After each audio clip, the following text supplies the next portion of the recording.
From Iki Leaky, that's a fun name. What is going on with JC Tretter?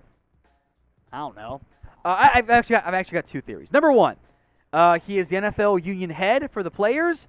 NFL teams don't like that. He's being blackballed. That's my conspiracy theory.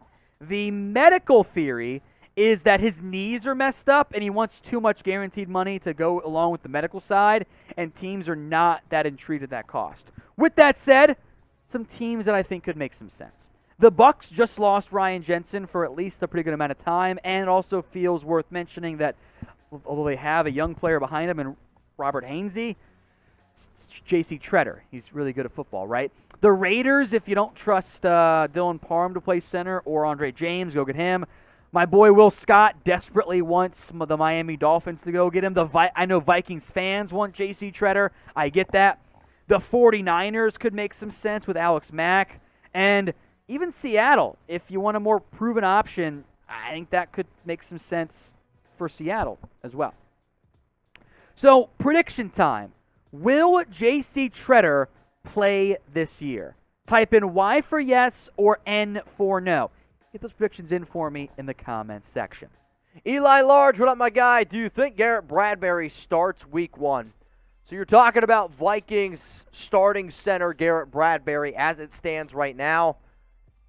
The reports aren't good, man. If I was Minnesota with as much concentration as you have around Kevin O'Connell, as much concentration as you have on that offense in general, if there was a player like JC Tretter, I would do everything I can to get JC Tretter to Minnesota because Garrett Bradbury, he ain't it.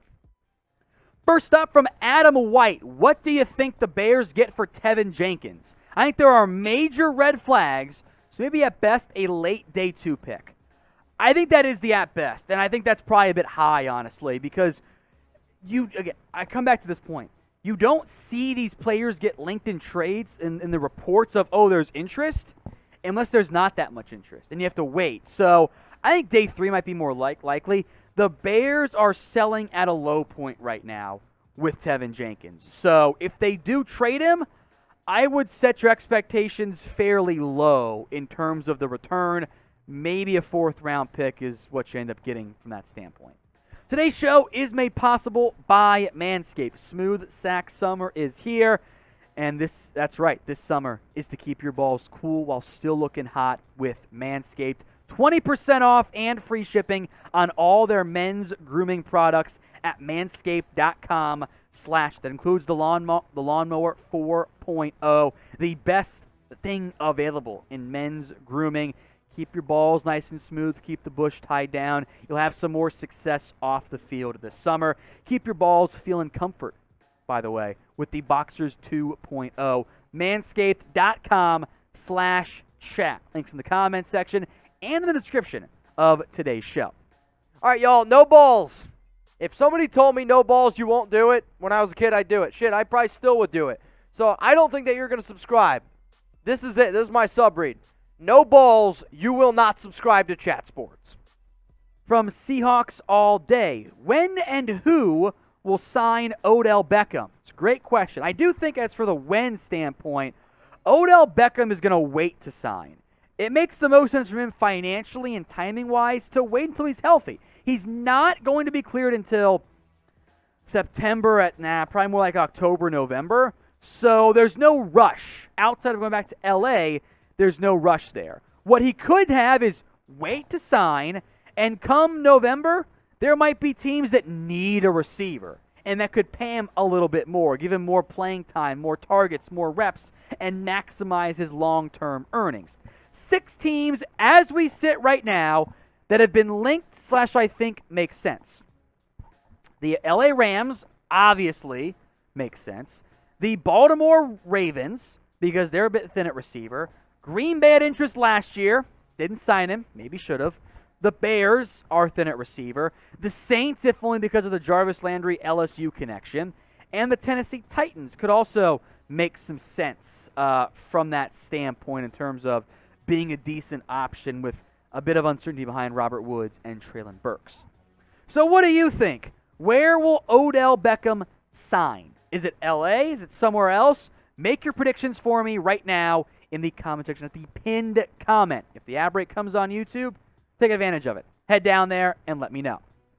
So we are doing this here live on NFL Daily, and I want to know from all y'all watching right now, shout out your favorite NFL team. Are you a Raider fan? Where's the nation at? What about 49ers? I know we got a lot of Cowboys, Seahawks, Titans, Dolphins. We got Vikings fans in the chat. Ravens, let me know who is your favorite NFL team. From Rashard Lee, most underrated NFL quarterbacks. Ooh, this is a good one. I'll go from like the national perspective. I think guys like Matt Ryan are still a little bit underrated. I think Tua is hated on. That may or may not be underrated from that standpoint there. I think Kirk Cousins is a little bit underrated. He's never going to be a true premier quarterback, but he's a good quarterback. And I think when we look back at this next year, we'll say insert young rookie Q or second-year QB was very much underrated. Thomas Schmidt, what is the biggest sleeper team coming into the season? Biggest sleeper team entering the season? You know, I'm going to go with Baltimore, and I'm going to say the Ravens for the simple fact of they were the number 1 seed in the AFC last season. And then Lamar Jackson got hurt. I get that some people want to rip on Lamar. I get that that offense is a lot of times unsexy. But Lamar's an absolute nightmare. So when I think a sleeper team, a team that didn't make the playoffs, a team that's getting disrespected a little bit, I'm going to say the Baltimore Ravens. All right, how many of y'all hit that sub button? Well, how about this? Now I dare you to turn on your notifications. There's two people in this world. There's people that take theirs on and run with the challenge, and then there's other people that put their tail between the legs and run the other way. So I dare you, turn on those noties. From Jared TG, if you had to bet, who would you bet on being the Packers' leading wide receiver this year? I'm going to go receivers only because I think a dark horse is like Aaron Jones or A.J. Dillon or something wild like that. I think it's going to be Allen Lazard. Christian Watson's on the PUP list to begin camp. We'll see on that front, but I think he's going to be an inconsistent player in year one. I don't trust Randall Cobb. Sammy Watkins is, they posted the highlight of him making a 2-yard catch, and I thought it was a big deal, so that's where he's at right now. I think Lazard is your most likely guy, but I don't love that grouping overall. Mikey Sue's for, will the Lions, Browns, or some other team who has never tasted the Super Bowl make it there in the next 5 to 10 seasons? I hate to say it because I'm a Raider fan, but I would say the team most likely would probably be the Chargers. You got your franchise quarterback in Justin Herbert. You were aggressive this offseason by getting Khalil Mack. You got Joey Bosa. You got JC Jackson. You got a really good defense there. The offense is pretty legit with Mike Williams, Keenan Allen. You got a good running back in Austin Eckler.